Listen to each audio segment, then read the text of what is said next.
I want to get you on record when it comes to the games this weekend. But you said earlier you are a Mike Vrabel guy. Mm-hmm. That's your pick. Yes. I mean, your issue with Ben Johnson, who has apparently expressed interest in interviewing, is that you're dealing with the same thing you dealt with Mayo, where you don't have the experience as a head coach, right? Am I right? I mean, like, Vrabel checks all the boxes. Yes, I'm a little biased to play when I got some championships. You know, he helped me get a pick in the Super Bowl. I always credit Mike Vrabel for that errant throw. But he has the head coaching experience and success. He has as a player, he has success. He's been to multiple organizations as a player and a coach. I'm like, what else do you want? You know, when you're looking for a head coach, and he played in the building, he understands culture. Even if he creates his own, he understands what culture means to a locker room. Well, doesn't Brian Flores bring that same scenario to you? Somebody who's been in the building and knows how things worked here. And I would say Flores would be also a decent pick. But what is he? An extension of Belichick. He coached under Belichick.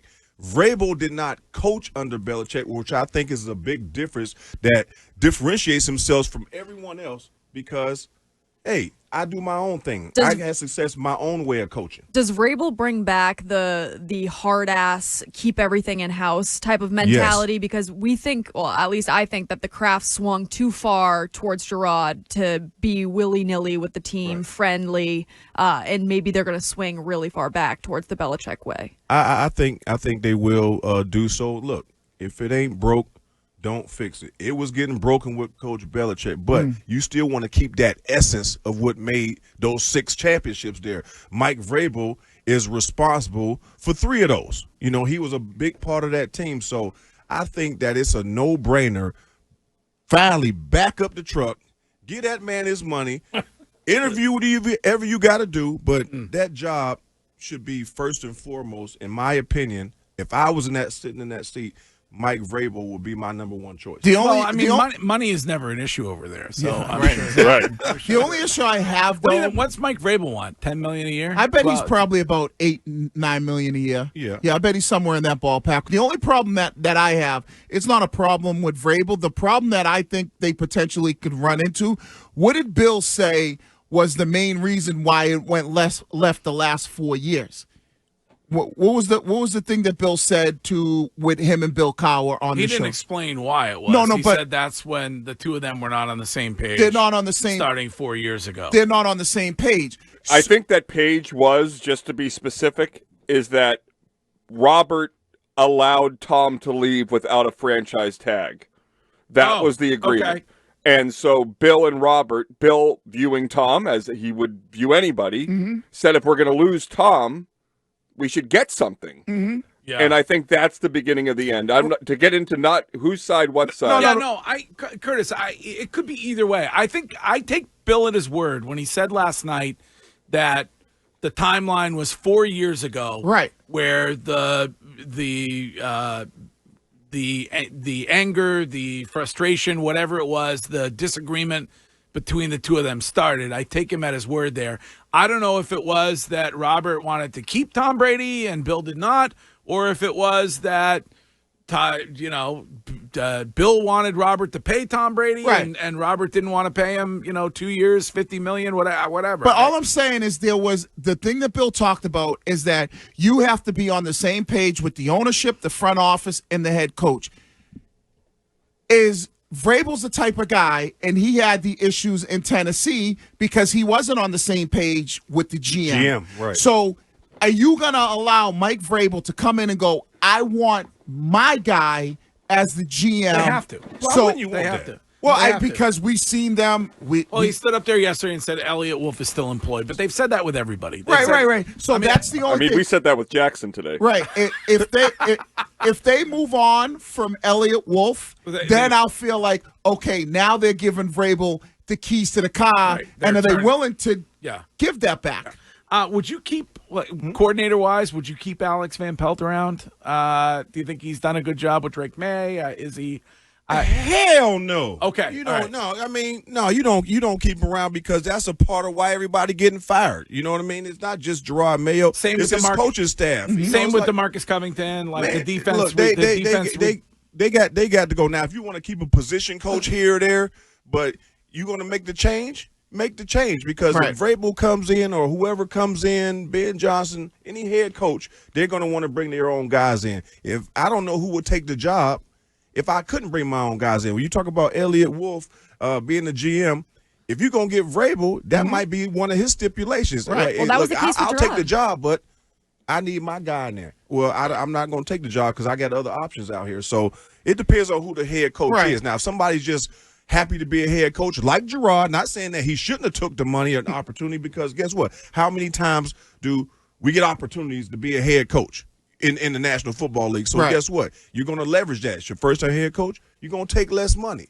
Then you're going to earn it on the second go-around. Vrabel ain't coming in like that. Vrabel say, I'm going to want this.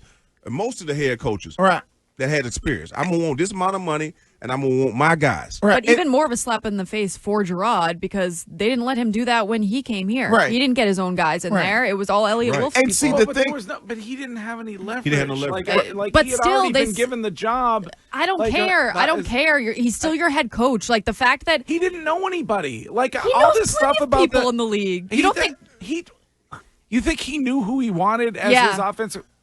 But Greg, if you have 5 years where you know he's going to be the guy, why wouldn't you allow the runway to have him start with the people he wants to surround himself with? Do you believe that Robert Kraft really told him 5 years ago that he was going to be the guy? No, I'm just saying that if you want to have that person, we all believe that Gerard Mayo's success would have been seen as Robert Kraft's success, correct? Yeah.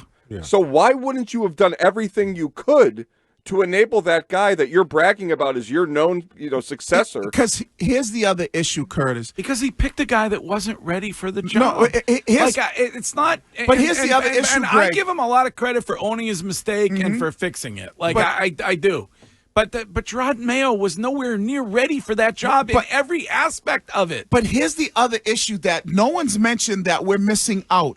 People say, okay, he didn't get to pick his coaches. He didn't get to pick his coaches. That's part of it. But the other problem that we don't know about when we're talking about picking players, and Ty will tell you this because he knows, maybe Gerard's philosophy on what he wants his defense to look like is different than what the GM wants to look like. So they might say, no, listen, they might say, we don't want big defensive linemen. We want more athletic. We don't want tall corners. We want faster corners. These are all the things that as a coach, when you come in, you have a specific way where you want to do things philosophy-wise and scheme-wise, and they didn't allow him to do that. We don't know if Elliott Wolf said, maybe Gerard, we knew Gerard was like, I want my quarterback to run. Wait a minute, but if he's handpicked by Mr. Kraft, right?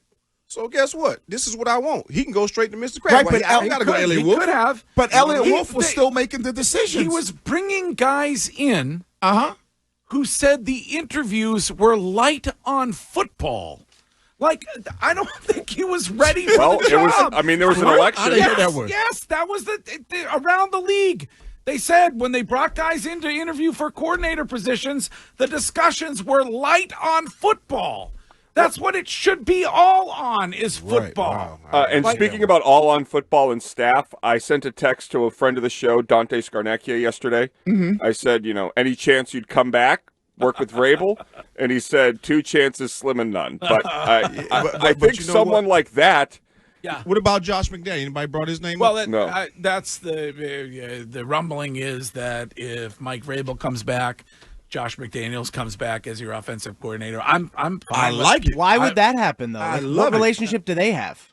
Well, they were here together for an extended period of time. Why wouldn't it happen? And if it's about football, not it in a makes coaching sense. capacity, though. Vrabel was still a player at that time, right? Okay, but Josh hired me when he was head coach, and I used to give him a hard ass time in the locker because he was with the DBs. Man, we sent Josh to go get coffee. Well, you're probably the reason that he's no longer a head coach. Thanks. Because you remember, Vrabel's OC was Arthur Smith, who's now in Pittsburgh. So that was his OC when he was in Tennessee, and then it then went to Todd Downing. And that's why I said it's part of philosophy. So maybe Vrabel wants to come. He might want to hire a coach and say, hey, listen, we want to be a run-first team. So you got to be careful on who the coordinator that you hired. And I don't think Gerard was allowed those type of wasn't DeMarcus Covington his guy? Yeah, he was. Okay. He was on the defensive side. That's one of the two. That's 50%. But that doesn't count. So basically you're telling me, okay, I can come in and hire a few guys? Well, yeah, it's the defensive coordinator, yes. No. You should be able to hire head coach, everybody. I should be It's able to his hire. team. As the head coach, it's my team. I You're guess. saying he didn't want Troy Brown? I mean, I don't think he wanted AVP. No, he got demoted. Yeah, Troy got demoted. Yeah. Look, Which I don't understand that one. I don't either. They basically said, here, you know what they're doing? They're basically saying, here's some scraps for you, buddy. You can hire a defensive guy and a couple defensive, but on offense, you stay far away from that. What kind of? I get that he was probably like, oh yeah, you allowed me this opportunity. I'm grateful, but how are you really giving somebody the ability to be successful? That'd be like you saying to me, Greg, you could come on my show, but you can't say this. You can't talk about that. You would probably say, no, I don't want the job. That's what he should have done. You might be desperate and go, okay. I mean, no offense to the guy, because he's a very nice guy. Great interview. But it's probably good that they kept him away from the offense. I mean, I don't know what their record would have been if they didn't. But I think he was promised one thing and then given something else. I agree. And by the way, Greg, if you say you can pick your own staff, yes. If you can pick your own staff, yes, and you don't have the actual budget to pay the guys, then you're just talking about semantics. It's the same thing with free agents. Yeah. The reason coordinators didn't want to come here, first and foremost, is that they weren't paying at the top of the market because they were paying his predecessor $30 million to do nothing. Yeah. I think that Robert Kraft, for whatever reason, picked him as the guy, and I think it was because there was interest elsewhere in Gerard Mayo, and he was getting frustrated with Bill Belichick, and I just think that he gave him the job way too soon. He didn't know what he was going to. It's impossible to identify somebody on a trip to Israel as being I was on that trip. A great. You were on the trip. Obviously, did not impress. No. I mean, what did you do? Did you go off by your? Did you go off to the Wailing Wall by yourself, or what? No. Did you not hang with everybody else? No, I hung with everybody. But did you not pick up the tab when it came to the at the end of the night at the? No, Mr. Crab had all that tab. I'd have been broken. Just sitting where I was seated.